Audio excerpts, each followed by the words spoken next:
বাড়ির উঠোনে আসতে আম্মু আর মেঝো আপু এসে আমাকে জড়িয়ে ধরে, জিজ্ঞেস করে কেমন আছি। কুশল বিনিময় করে বাসার ভেতরে চলে আসি। আম্মু আর মেঝো আপু অব্রর সাথে কথা বলেই যাচ্ছে।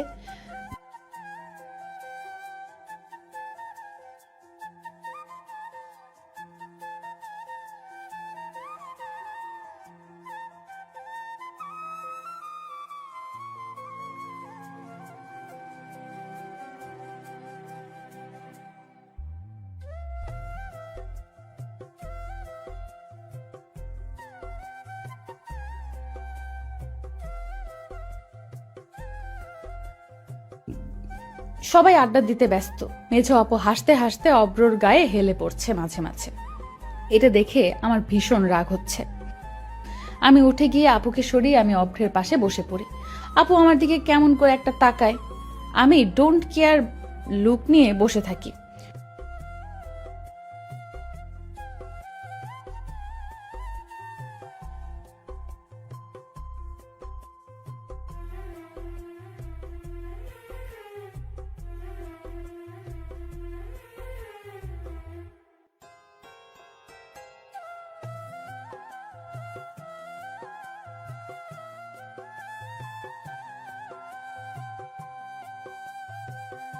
তোর সাথে আমার কথা আছে, ভেতরে চল বলেই আমি রুমের ভেতরে ঢুকে বেডে বসে পা ঝোলাচ্ছি। অব্র অবাক হয়ে আমার দিকে তাকিয়ে আছে। কিছু সময় চুপ থেকে বলে,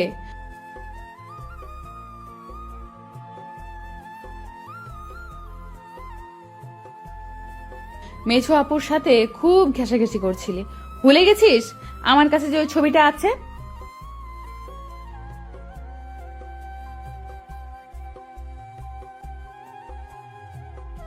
তুই বলতে পারলি না সরে বসতে?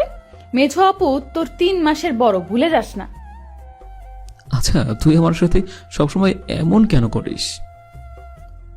তোকে তো আমি ভালো করে চিনি। কয়েকদিন মেয়েদের সাথে ফাজলামো করবি, তারপর আবার নতুন কাউকে পেলে পুরনো জনকে ছেড়ে দিবি। এক নীলার জন্য কত নীলার লাইফ নষ্ট করেছিস। তুই সেদিন যা বলেছিস, তারপর আমি আর কোনো মেয়ের সাথে কথা বলিনি। নিজের ভুলগুলো শুধরে নিয়েছি। কেন? মন মতো কাউকে পেয়েছিস নাকি যাকে সত্যিকারের ভালোবাসবি?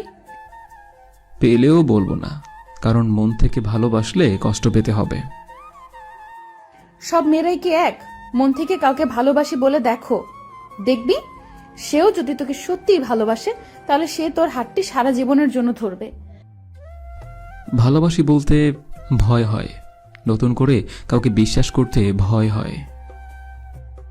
আচ্ছা, মেয়েটা কে একটু শুনি। যদি আমার মনে হয় মেয়েটা তোর জন্য ভালো হয়, আমি তোকে হেল্প করব। যদি বলি মেয়েটা তুই, তোর জন্য নিজেকে বদলাতে চাই, তাহলে কি তুই আমার হাতটা সারা জীবনের জন্য ধরবি? এটা তোর লাইফের কততম মিথ্যে বলা?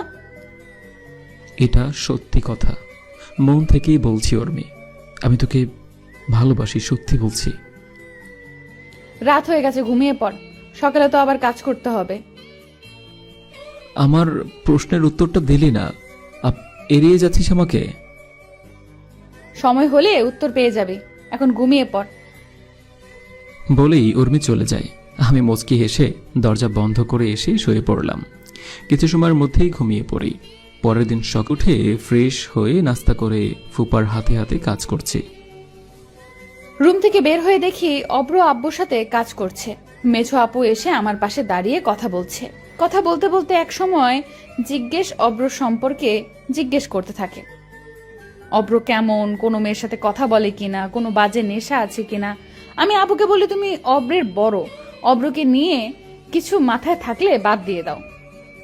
আপু জিজ্ঞেস করে কেন আমি অব্রকে নিয়ে ভাবতে বারণ করি, অব্রর সাথে আমার কিছু আছে কিনা। আমি বলি সেটা তোর জানতে হবে না, অব্রর থেকে দূরে থাক। আপু রেগে মেগে চলে যায়। তখনই মোবাইল বেজে ওঠে। মোবাইল হাতে নিয়ে দেখি মামি কল করেছে। আসসালামু আলাইকুম মামি, কেমন আছো?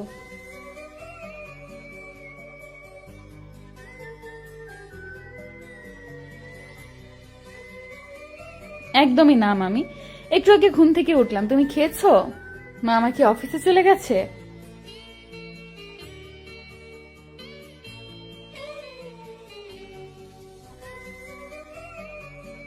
খেয়েছি আমরা। অব্র আব্বুর সাথে কাজ করছে। তোমরা আসবে কবে মামি? তোমার সাথে কথা আছে আমার মামি। মোবাইলে না, তুমি এখানে আসো তারপর বলবো।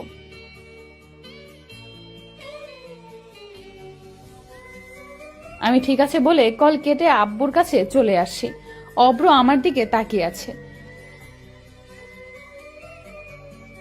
শপিং করতে যাব না আব্বু, আপুর বিয়ের জন্য?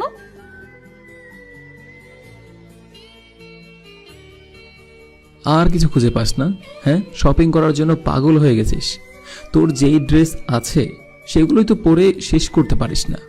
আর ড্রেস দিয়ে কি করবি? ড্রেস খাবো, তোর সমস্যা কি কুত্তা?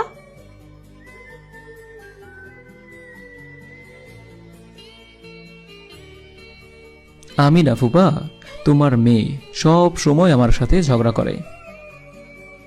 হ্যাঁ, তুই তো ধোয়া তুলসী পাতা, তাই না? শয়তান নারী বুড়ি একটা। ফুপা দেখেছো কি বলে এগুলো তোমার সামনে? ভাবো একবার, একা হলে আরো কি বলে আমাকে।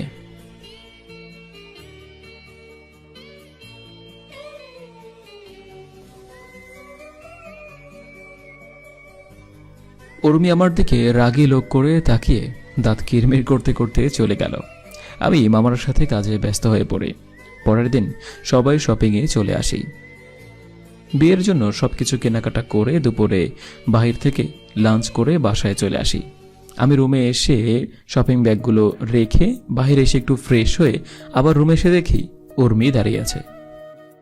কিরে, তুই এখানে এভাবে দাঁড়িয়ে আছিস কেন?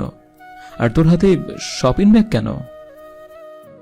এটা তোর জন্য, আমি নিজে পছন্দ করে তোর জন্য কিনেছি। তুই হঠাৎ আমার জন্য কি কিনেছিস?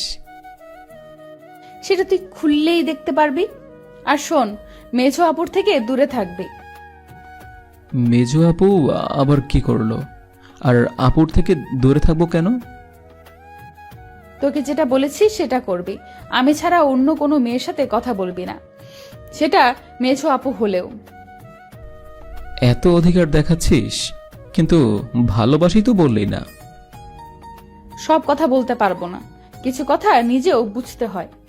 আমি রুমে যাই, পছন্দ হয় কিনা জানাস। বলেই উর্মি চলে যায়। ওর কথা শুনে তো মনে হচ্ছে ও আমাকে ভালোবাসে, কিন্তু কুত্তিটা মুখে তো স্বীকার করছে না এখনো। আমি শপিং ব্যাগটা খুলে দেখি একটা ঘড়ি আর একটা ব্রেসলেট। মুচকি হেসে ঘড়ি আর ব্রেসলেটটা টেবিলের উপর রেখে তারপরে দিলাম একটু বিছানায় শুয়ে। সারাদিন শপিংয়ের জন্য ঘোরাঘুরি করায় এখন খুব ক্লান্ত লাগছে। শোয়ার সাথে সাথেই হারিয়ে যাই ঘুমের দেশে। রাত 11টা, এখন কারেন্ট নেই। গরমের জন্য ঘুম আসছে না। রুম থেকে বের হয়ে উঠোনে এসে দেখি অব্র উঠোনে দাঁড়িয়ে মোবাইলে কথা বলছে। এত রাতে ও কার সাথে কথা বলছে? এত রাগ হচ্ছে যে ইচ্ছে করছে ওকে এখন ইচ্ছা মতো পিটাই। কার সাথে কথা বলছে জানার জন্য চুপি চুপি গিয়ে ওর পেছনে দাঁড়াই। আম্মু, আমি কি ছোট বাচ্চা নাকি? আর মাত্র 11টার মতো বাজে, আর আমি তো দূরে কোথাও যাইনি, ফুপিদের বাড়ির উঠানেই।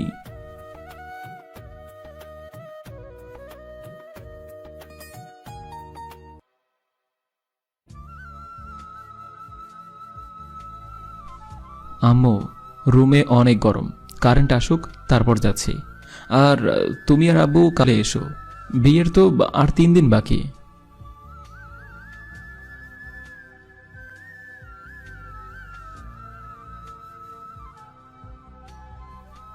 আমি ঠিক আছে বলে কল কেটে পিছনে ঘুরতেই দেখি উর্মি কান পেতে দাঁড়িয়ে আছে।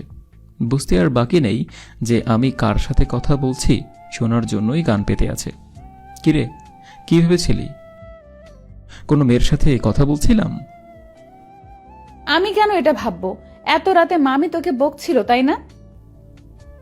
আর কোনো কাজ আছে নাকি তোর মামির? আচ্ছা তুই বলতো, এই গরমের মধ্যে কি রুমে থাকা যায়? সেই জন্যই তো বাইরে চলে আসলাম। আচ্ছা অব্র, একটা সত্যি কথা বলবি? তোর কাছে কি আমি মিথ্যা বলি? কি জিজ্ঞেস করবি কর, সত্যিই বলবো। তুই কি আমাকে সত্যি ভালোবাসিস? হ্যাঁ উর্মি, আমি তোকে সত্যিই ভালোবাসি। আমার থেকে সুন্দর কাউকে পেলে যদি আমাকে ভুলে যাস? পারবো না তোকে ছাড়া থাকতে। ভালোবাসার সত্যি মানে বুঝেছি তোর থেকে, কখনো ছাড়বো না তোকে। আমার দুটি হাত ধরে শপথ করে বল তুই আমারই, শুধু আমারই। এই তোর হাত দুটি ধরে শপথ করে বলছি, জীবনের শুরু থেকে শেষ পর্যন্ত আমি শুধু তোরই। এই কথাটা অব্রর মুখ থেকে শোনার জন্য কত দিনের অপেক্ষা, আজ সেই অপেক্ষা শেষ হলো। অব্রকে শক্ত করে জড়িয়ে ধরি, অব্র আমাকে ওর বুকে আগলে নেয়। দুজন দুজনকে জড়িয়ে ধরে অনেক সময় এইভাবেই দাঁড়িয়ে থাকি। কিছু সময় পর অব্র আমাকে ওর বুক থেকে তুলে কপালে কিস করে। আমি লজ্জা পেয়ে আবার অভ্রের বুকে মুখ লুকিয়ে নেই। আমাদের বাড়ির কোনো একটা বড় গাছ আছে, আমাদের বাড়ির কোণে একটা বড় গাছ আছে। দুজন এসে সেই গাছের নিচে বসি। আমি অব্রের কোলে বসে ওর বুকে আমার পিঠ হেলান দিয়ে বসে আছি। অব্র দুই হাতে আমাকে জড়িয়ে ধরে বসে আছে। বাসায় গিয়েই আব্বু বৌমুকে বলে তোকে আমার বউ করে নেব। তোকে হারাতে চাই না আমি। হারাবি না, আমি তোকে কখনো হারাতে দিব না। তোকে কতটা ভালোবাসি তুই নিজেও জানিস না। যবে থেকে বুঝতে পেরেছি ভালোবাসা কাকে বলে, শুধু তোকেই ভালোবেসে গেছি, কিন্তু তুই সেই ভালোবাসা বুঝতে পারিসনি, আর বুঝতেও চাসনি। আলো ভেবে এতদিন আলে আর পিছনে ছুটেছি, কিন্তু বুঝিনি আলো যে আমার কাছেই ছিল। এখন যখন বুঝতে পেরেছি, আর কখনো এই আলোকে আধার হতে দিব না। এখন থেকে তোর আলোয় নিজেকে আলোকিত করব। দুজন আরো অনেক সময় গল্প করতে থাকি। হঠাৎ কারেন্ট আসলে দুজন এসে যে যার রুমে ঘুমিয়ে পড়ি। পরের দিন বিকেলে উঠোনে দাঁড়িয়ে আছি। বিয়ের জন্য প্যান্ডেলের লোকজন এসে সব কিছু রেডি করছে, সেগুলোই দাঁড়িয়ে দেখছি। হঠাৎ দেখে মামা আর মামি এসেছে। দৌড়ে গিয়ে মামিকে জড়িয়ে ধরি। মামি আমার কপালে চুমু দেয়। কুশল বিনিময় করে মামা মামিকে নিয়ে বাসার ভেতরে আসি। আব্বু আম্মুর সাথে কথা বলছে মামা মামি। সন্ধ্যায় উঠানে বসে আব্বু আর ফুপার কথা শুনছি। তখনই দেখি আম্মু আর উর্মি ওর রুমে যাচ্ছে। আমার একটু রহস্যময় লাগলো, তাই উঠে উর্মির রুমের বাইরে দাঁড়িয়ে কান পেতে কথা শুনতে থাকি।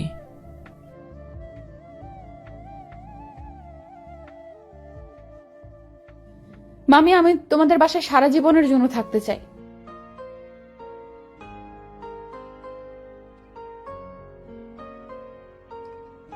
বিয়ে হলে তো অন্য বাসায় পাঠিয়ে দিবে, আমি তখনও অন্য বাসায় যেতে চাই না।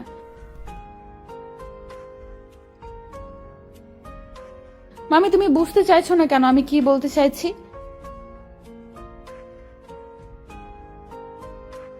আমি অব্রের বউ হয়ে সারা জীবন তোমাদের সাথে থাকতে চাই।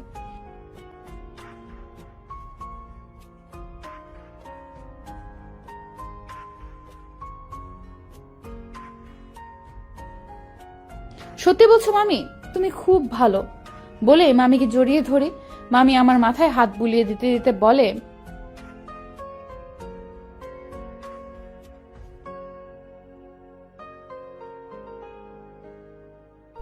আম্মুর কথা শুনে তো আমার নাচতে ইচ্ছে করছে, কিন্তু এখন নিজেকে কন্ট্রোল করে তাড়াতাড়ি এখান থেকে সরে আবার আব্বু আর ফুপার কথা শুনতে থাকি বসে বসে। আম্মু আর উর্মি ওর রুম থেকে বের হয়ে ফুপির রুমে চলে যাচ্ছে। উর্মি যাবার সময় আমার দিকে তাকিয়ে মিটমিট করে হাসতে থাকে। আমি বুঝেও না বোঝার মতো করে বসে থাকি। দেখতে দেখতে আপুর গায়ে হলুদ বিয়ে সম্পূর্ণ হয়ে যায়। কিছুক্ষণ পর আপুকে নিয়ে চলে যাবে। সবাই খাবার খেয়ে বিয়ের কাজ সম্পূর্ণ, টুকটাক কথা বলছে। আমি অব্রের হাত ধরে টেনে একটু আড়ালে চলে আসি। কিরে, এখানে নিয়ে আসলি কেন? আমারও না খুব বিয়ে বিয়ে পাচ্ছে। আগে তো মেজু আপুর বিয়েটা হতে দে, তারপর আমরাও বিয়ে করব। এখন বিয়ে করব আমরা, চল আমার সাথে। পাগল হয়ে গেছিস নাকি? বিয়ে করব বললেই বিয়ে হয়ে যাবে? হ্যাঁ, তুই আমার সাথে আয়। এখানে একটা মাজার আছে, সেখানে একটা হুজুর আছে, তার কাছে গিয়ে 3 কবুল বলে বিয়ে করব। এটা কি ঠিক হবে? আব্বু আম্মু শুনলে কষ্ট পাবে। এখানে আমাদের কেউ ছিল না, আর মামা মামিকে বলবোও না, শুধু তুই আর আমি জানবো। চল তো এখন। কি আর করার, উর্মির সাথে চলে আসি মাজারে। হুজুরকে বলি আমরা বিয়ে করতে চাই। হুজুর আল্লাহকে সাক্ষী রেখে আমাদের বিয়ে পড়িয়ে দেয়। এরপর উর্মি আমার পা ছুঁয়ে সালাম করে। আমি ওকে তুলে কপালে চুমু দেই। হুজুর বলে, আজ থেকে তোমরা স্বামী স্ত্রী, সারা জীবন একে অপরের পাশে সুখে দুঃখে থেকো। আল্লাহ তোমাদের ভালো রাখুক বলেই হুজুর তার রুমে চলে যায়। উর্মির দিকে তাকিয়ে দেখি ঝগড়ুটেটা লজ্জা পাচ্ছে। কিরে, এত লজ্জায় লাল হচ্ছিস কেন? এখন থেকে আর নট তুই, অনলি তুমি। আর বিয়ে হয়েছে, এখন বরের সামনে লজ্জা পাবো না। হয়েছে, আর লজ্জা পেতে হবে না। এখন বাসায় চল, বড় আপুকে নিয়ে চলে যাবে এখন। আমি অব্রের হাতে হাত রেখে হাঁটতে হাঁটতে বাসায় চলে আসি। কিছু সময় পর আপুকে নিয়ে চলে যায়। বাসা পুরো নিস্তব্ধতায় ছেয়ে যায় কিছু সময়ের জন্য। আব্বু আম্মুর সাথে কথা বলছে মামা মামি। মেঝো আপু উঠোনে চুপচাপ বসে আছে। আমি আর অব্র উঠোনেই দাঁড়িয়ে আছি। পরের দিন আমরা বাসায় ফিরে আসি। রুমে এসে ফ্রেশ হয়ে শুয়ে আছি। তখনই উর্মি আমার রুমে এসে আমার পাশে শুয়ে বুকে মাথা রাখে। নিজের রুম রেখে এখানে শুলি যে? এটা আমারও রুম এখন। ভুলে গেছো গতকাল আমাদের বিয়ে হয়েছে? আর তোমাকে বলেছি না এখন থেকে আর তুই না তুমি করে বলবে? আচ্ছা তাই বলবো, কিন্তু ফুফাতো বউ, বিয়ের কথা শুধু তুমি আর আমি জানি। আব্বু আম্মু যদি এই অবস্থায় আমাদের দেখে তাহলে কি ভাববে বলো? কিছুই ভাববে না। ঘুম পাচ্ছে খুব, মাথায় হাত বুলিয়ে দাও তো। বলেই উর্মি আমাকে জড়িয়ে ধরে শুয়ে থাকে। কি আর করার, আমি ওর মাথায় হাত বলিয়ে দিতে থাকি। আর কখন যে দুজন ঘুমিয়ে পড়ি জানি না।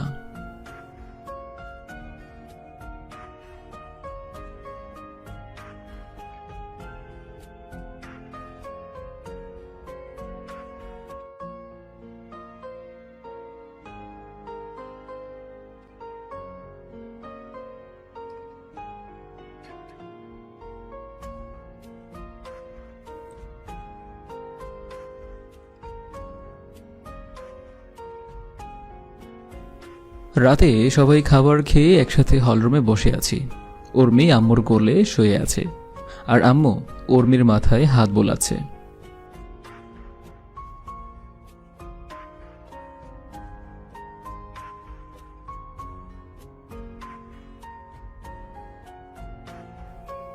তোমরা যা ভালো মনে করো তাই করো আম্মু, আমরা কি তোমাদের কথার অবাধ্য হয়েছে?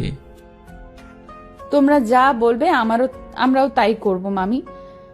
না, এখন থেকে মামি না, আম্মু।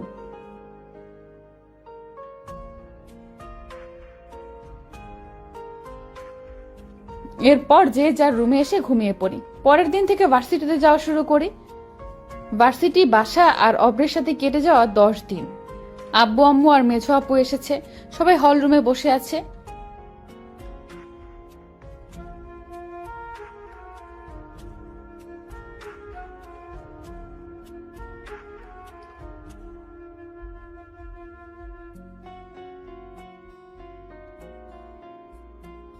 মনে মনে তো নাচানাচি করছি আর ভাবছি বিয়ে তো একবার করেছি, কাল আবার হবে, এরপর আরও একবার। পরের দিন কাজী ডেকে আমাদের কাবিন করে রাখা হয়। সবাই খুশি। রাতে খাবার খেয়ে যে যার রুমে চলে যাই। আমি রুমে এসে দেখি উর্মি আমার রুমে বসে আছে। তুমি এখনো ঘুমাওনি? আর এত রাতে আমার রুমে কেন? এটা এখন পারিবারিকভাবে আমারও রুম। ভুলে গেছো এত তাড়াতাড়ি? ভুলিনি, কিন্তু আমাদের মাত্র কাবিন হয়েছে। মেজোপুর বিয়ে হোক, তারপর তুমি পার্মানেন্ট এই রুমেই থাইকো। মেছো আপুর বিয়ে হোক বা না হোক, আমাদের বিয়ে হয়ে গেছে। এখন শুধু অনুষ্ঠান করা বাকি। আমি এখানেই ঘুমাবো। রাতে যদি উল্টোপাল্টা কিছু হয়ে যায় তাহলে কিন্তু আমাকে দোষ দিতে পারবে না, বলে রাখলাম। সেটা বলো, নিজেকে কন্ট্রোল করতে পারবে না। আমার কথা শুনে অব্র আমার কাছে এসে আমাকে জড়িয়ে ধরে শুয়ে পড়ে। নাকে নাক ঘষে বলে, এত সুন্দর বউ যদি কাছে থাকে তাহলে কেউ কি নিজেকে কন্ট্রোল করতে চাইবে? হ্যাঁ, ইচ্ছে করেই ভুল করতে চাইবে বারবার। রেজিস্টারে সাইন করতে না করতেই লুচুগিরি শুরু হয়ে গেছে। বিয়ের আগে কিছু করলে সেটাকে লুচিগিরি বলে, আর বিয়ের পর কিছু হলে সেটাকে রোমান্স বলে, জানেমান? রোম্যান্স না ছাই বলে, নিজের লুচ্চুমি করতে ইচ্ছে করছে বললেই পারো। আমার এত কিউট বউ আমার এতটা কাছে, যদি কিছু করতে ইচ্ছাই না হয় তাহলে আমি কেমন ছেলে মানুষ? হ্যাঁ, আমার ফিলিংসও আছে, আর আমি ছেলে মানুষও। আর কিছু বলার আগেই অব্র আমার ঠোঁট নিজের দখলে নিয়ে নেয়। আমি প্রথমে ছোটার চেষ্টা করলেও অব্রের ছোঁয়াতে নিজেকে আর সামলাতে না পেরে আমিও ওর স্পর্শে সাড়া দিতে থাকি। 4 চোখ নিজেদের মতো বন্ধ হয়ে আছে, আর 4 ঠোঁট নিজেদের মধ্যে ছোঁয়া নিতে ব্যস্ত। কিছু সময় পর অব্র আমার ঠোঁট ছেড়ে দিয়ে পাশে শুয়ে পড়ে। দুজন ওপরের দিকে তাকিয়ে বড় বড় নিঃশ্বাস নিচ্ছি। কিছু সময় পর আমি অব্রের বুকে শুয়ে ওর নাকে নাক ঘষে বলি, কি হলো, আমাকে গরম করে দিয়ে এখন দূরে সরে আসলে কেন? এর থেকে বেশি কিছু এখন আপাতত হবে না, ঘুম পাচ্ছে খুব। এতটা ভদ্র হয়ে গেলে কিভাবে? তোমাকে পেয়ে নিজেকে বদলে নিয়েছি, তোমার ভালোবাসা বাধ্য করেছে আমাকে বদলে নিতে। আর ভালোবাসার আসল মানে জেনেছি তোমার থেকেই, তাই না চাইতেও বদলে যেতে হয়েছে। সারা জীবন এমনই থেকো। তুমি অন্য কোনো মেয়ের সাথে কথা বললে আমার বেঁচে থাকার ইচ্ছেটাই মরে যাবে। আমি সবকিছুর ভাগ দিতে পারবো, কিন্তু তোমার ভাগ আমি কাউকে দিতে পারবো না। এমন কিছু কখনোই হবে না, সারা জীবন শুধু তোমার হয়েই থাকবো। এক নারীতে আসক্ত হওয়া শিখে গিয়েছি, তাই অন্য কোনো নারী অভ্রর জীবনে আসতে পারবে না। আমি অব্রর কপালে চুমু দিয়ে শক্ত করে জড়িয়ে ধরি। অব্র আমাকে শক্ত করে আগলে নেয় ওর বুকে। একটু পর অব্রের বুক থেকে মাথা তুলে ওর নাকে নাক ঘষতে ঘষতে বলি, আমার একটু একটু আদর আদর পাচ্ছে, বেশি কিছু না, একটু আগে যা হলো তাই আর একবার হোক। বেশি আদর খেতে গেলে অন্য কিছু হয়ে যাবে, আর পরে 9 মাসের জন্য পেট ধরে হাঁটতে হবে। কি হয় না হয় সেটা পরে দেখা যাবে, মনের ইচ্ছা অপূর্ণ রাখতে নেই বলে আমি অব্রের ঠোঁটে নিজের ঠোঁট ডুবিয়ে দেই। কিস করতে করতে এক সময় দুজনেই নিজেদের কন্ট্রোল হারিয়ে ডুবে যায় একে অপরের মাঝে। আপনারা এখনো তাকিয়ে আছেন? একটু লজ্জা আছে তো নাকি? নাকি সবটুকু বিক্রি করে দিয়েছেন? আমাদের এবার একটু একা ছেড়ে দেন, নয়তো আপনাদের নামে কিন্তু মামলা করে দিব। গল্পটা এখানেই শেষ হলো। চলুন একটু গান করতে করতে বিদায় নেই। নীল মেঘের পালক আজ সব তোরই হোক, উপহার দেব চাইছি তোকে। রোদ রোদ মখমলে দিন আজ ভীষণ রঙিন, একা বয়ে চলা ঢেউয়ের বুকে। একবার আলতো ছোঁয়ায় তোর ওই খালি পায় বালিয়ারে হয়ে মরেছি। যদি বাঁচতে বলিস সব মিথ্যে নালিশ, আমি 1000 বছর বেঁচেছি।